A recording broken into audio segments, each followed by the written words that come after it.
বাংলাদেশ শ্রমিক কল্যাণ ফেডারেশন, বাংলাদেশ শ্রমিক কল্যাণ ফেডারেশন, বাংলাদেশ শ্রমিক কল্যাণ ফেডারেশন, বাংলাদেশ শ্রমিক কল্যাণ ফেডারেশন। নিপীড়িত লাঞ্ছিত বঞ্চিত শ্রমিকের অধিকার আদায়ের সংগঠন।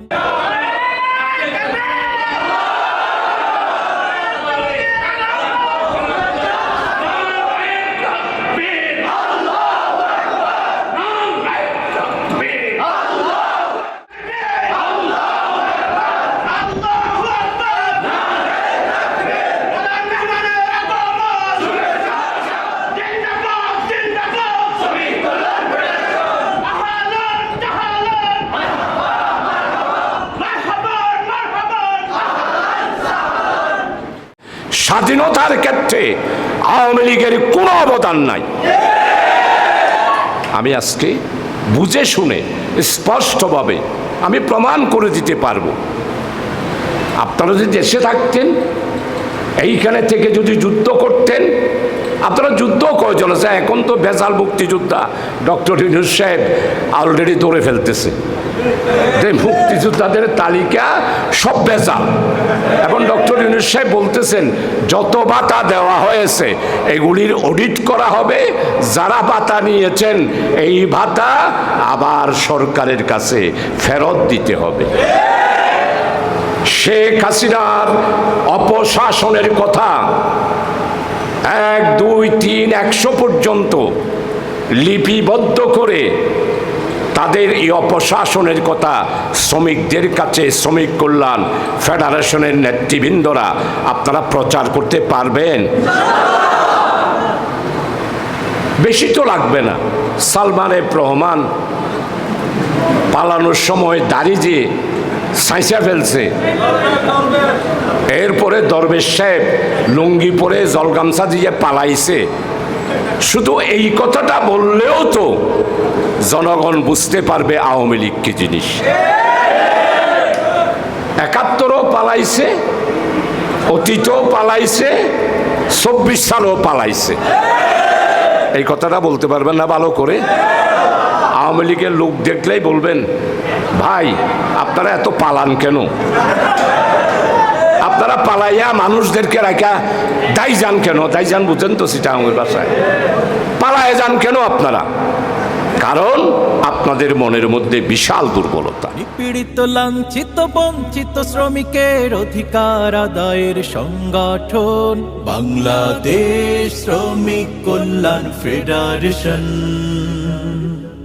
বাংলাদেশ শ্রমিক কল্যাণ ফেডারেশন। মহানগরী সভাপতির আগমন, শুভেচ্ছার স্বাগতম। মহানগরী সভাপতির আগমন, শুভেচ্ছার স্বাগতম। যে স্বৈরাচারী সরকার এ দেশে জুলুম করেছে, শোষণ করেছে, নির্যাতন করেছে, নিপীড়ন চালিয়েছে, টেন্ডারবাজি করেছে, হলমার্ক কেলেঙ্কারি করেছে, বাংলাদেশের ব্যবসা বাণিজ্য ধ্বংস করেছে, শ্রমিকের অধিকার হরণ করেছে, তারা আজকে আমাদের দেশ ছেড়ে পালিয়েছে। এই বিজয় আমরা আল্লাহ শুকরিয়া আদায় করছি। কিন্তু প্রিয় ভাইয়েরা, আজকে এই স্বৈরাচারী সরকার এ দেশ ছেড়ে পালিয়েছে, কিন্তু এই সরকারের প্রেতাত্মারা দূষররা এখনো এ দেশে বসবাস করে, ঠিক কিনা? আমরা শ্রমিক জনতা আমরা চোখ কান খুলে রাখবো। কোথাও যদি কোনো স্বৈরাচারের প্রেতাত্মা কোনো দাবি দেওয়ার কথা বলে, মাঠে আসার চেষ্টা করে, এই সরকারকে বিব্রত করার চেষ্টা করে, আমরা সকল ঐক্যবদ্ধভাবে আওয়ামী লীগের এই দূষর খুনিদেরকে আমরা পাড়ায় পাড়ায়, মহল্লায় মহল্লায় শিল্প প্রতিষ্ঠানে, গ্রামীণ পরিবেশে সর্বক্ষেত্রে আমরা তাদেরকে বয়কট করব, প্রতিরোধ করব, তাদেরকে আইনের হাতে তুলে দেবো ইনশাআল্লাহ। সংগ্রামী ভাইয়েরা, আজকে আমরা 15 বছর আমরা অনেককে হারিয়েছি, আমাদের নেতৃবৃন্দকে হারিয়েছি, আমাদের শ্রমিকরা তাদের অধিকার হারিয়েছে। আজকে ছাত্ররা বৈষম্য বিরোধী আন্দোলন করেছেন, আমরা শ্রমিকরা কি বৈষম্যের বাইরে ছিলাম? আমরা আজকে বৈষম্যের শিকার শ্রমিকরা হয়েছে। আপনি রিক্সাওয়ালার কাছে যান, সে বৈষম্যের শিকার হয়েছে। ঠেলাওয়ালার কাছে যান, বৈষম্যের শিকার হয়েছে। দোকান কর্মচারীর কাছে যান, বৈষম্যের শিকার হয়েছে। গার্মেন্টস শ্রমিকের কাছে যান, বৈষম্যের শিকার হয়েছে। সিএনজি অটো রিক্সা ড্রাইভারের কাছে যান, বৈষম্যের শিকার হয়েছে। হকার শ্রমিকের কাছে যান, বৈষম্যের শিকার হয়েছে। নির্মাণ শ্রমিকের কাছে যান, বৈষম্যের শিকার হয়েছে। মাটি কাটা শ্রমিকের কাছে যান, বৈষম্যের শিকার হয়েছে। আজকে বাংলাদেশে 15 বছর শ্রমিকরা নির্যাতন, নিপীড়ন, অধিকার হারা, বৈষম্যের শিকার হয়েছেন, ঠিক কিনা বলেন? সংগ্রামী ভাইয়েরা, আমরা বৈষম্য মুক্ত বাংলাদেশ করতে চাই, বৈষম্য মুক্ত বাংলাদেশ করতে চাই, আমরা সন্ত্রাস মুক্ত বাংলাদেশ করতে চাই, আমরা টেন্ডারবাজ মুক্ত বাংলাদেশ করতে চাই, আমরা সন্ত্রাস মুক্ত, টেন্ডারবাজ মুক্ত, দর্শন মুক্ত একটি সুন্দর বাংলাদেশ, স্বপ্নের বাংলাদেশ করতে চাই। প্রিয় ভাইয়েরা, বাংলাদেশ শ্রমিক কল্যাণ ফেডারেশন বাংলাদেশের শ্রমিক জনতাকে ঐক্যবদ্ধ করে আমার প্রিয় মাতৃভূমি বাংলাদেশে আমরা একটি সুন্দর বাংলাদেশে রূপান্তরিত করার জন্য শ্রমিক কল্যাণ ফেডারেশন কাজ করছে। অধিকার হারা, বঞ্চিত শ্রমিকের অধিকার আদায়ের জন্য শ্রমিক কল্যাণ ফেডারেশন কাজ করছে। মজলুম শ্রমিকের পক্ষে দাঁড়ানোর জন্য, জালেমকে প্রতিরোধ করার জন্য শ্রমিক কল্যাণ ফেডারেশন কাজ করছে। যেখানে শ্রমিকরা নির্যাতিত হবে, নিপীড়িত হবে, সেখানেই শ্রমিকদের পাশে, কাছে, সাথে থাকবে শ্রমিক কল্যাণ ফেডারেশন। প্রিয় বন্ধুগণ, আমরা শ্রমিক কল্যাণ ফেডারেশনের এই কাজকে শক্তিশালী করার মধ্য দিয়ে আমরা এই শ্রমিক জনতা ঐক্যবদ্ধ হয়ে বাংলাদেশের এই স্বাধীন ভূখণ্ডকে আমরা সংরক্ষণ করব ইনশাআল্লাহ। এই বাংলাদেশের স্বাধীন ভূখণ্ডে আর কোনো শকুন যাতে আসতে না পারে সেই ব্যাপারে আমরা শ্রমিক জনতা সচেতন থাকবো ইনশাআল্লাহ। রসুলের পথ ধরে চলতে, ন্যায় ইনসাফের কথা বলতে, রসুলের পথ ধরে চলতে, ন্যায় ইনসাফের কথা বলতে, রাশেদার চেতনায় দেশ প্রেম সাধনায় আমাদের এই জাগরণ। বাংলাদেশ শ্রমিক কল্যাণ ফেডারেশন। সম্মানিত ভাইয়েরা, আমরা সকলেই জানি যে কোনো বিপ্লব সাধনের জন্য, যে কোনো দেশের পরিবর্তনের জন্য শ্রমিকরা হচ্ছে একটি গুরুত্বপূর্ণ হাতিয়ার। শ্রমিক এবং ছাত্র, যেই দেশের শ্রমিক ছাত্রদের ছাড়া কোনো বিপ্লব সম্পাদিত হয় না। আজকে এই বাংলাদেশের শ্রমিক কল্যাণ ফেডারেশন সারা বাংলাদেশে আজকে প্রতিটি রন্ধ্রে রন্ধ্রে, প্রতিটা সেক্টরে আমরা সংগঠনের মাধ্যমে আগামী দিনের যে আমাদের আশা আকাঙ্ক্ষা, ইসলামী সমাজ প্রতিষ্ঠার বিনির্মাণের যেই লক্ষ্য নিয়ে আমরা কাজ করছি, সেই লক্ষ্যকে পূরণ করতে হলে আমাদেরকে এই শ্রমিক সংগঠনকে শক্তিশালী করতে হবে।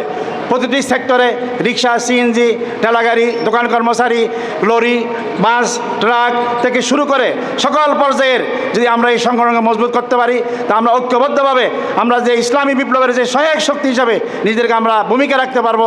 এই উদ্যত আহ্বান রেখে আমি আমার সংযুক্ত বক্তব্য শেষ করলাম। আসসালামু আলাইকুম ওয়া রাহমাতুল্লাহ। আমরা চাই হালিশহর থানার আপামর জনসাধারণ সহ সকল সেক্টরে, হালিশহর থানায় মৎস্যজীবী আছে, নৌ পরিবহন আছে, কৃষি শ্রমিক আছে, ভ্যান গাড়ি শ্রমিক আছে, রিক্সা শ্রমিক আছে, সিএনজি শ্রমিক আছে, পরিবহন শ্রমিক আছে, ট্যাঙ্ক লরির ডিপো আছে এবং প্রত্যেকটা হালিশহরের বাড়িতে বাড়িতে সিকিউরিটি গার্ড আছে, দোকান কর্মচারী আছে, যত সেক্টরের শ্রমিক আছে সকল সেক্টরের শ্রমজীবী মানুষের কাছে ইসলামের সুমহান দাওয়াত।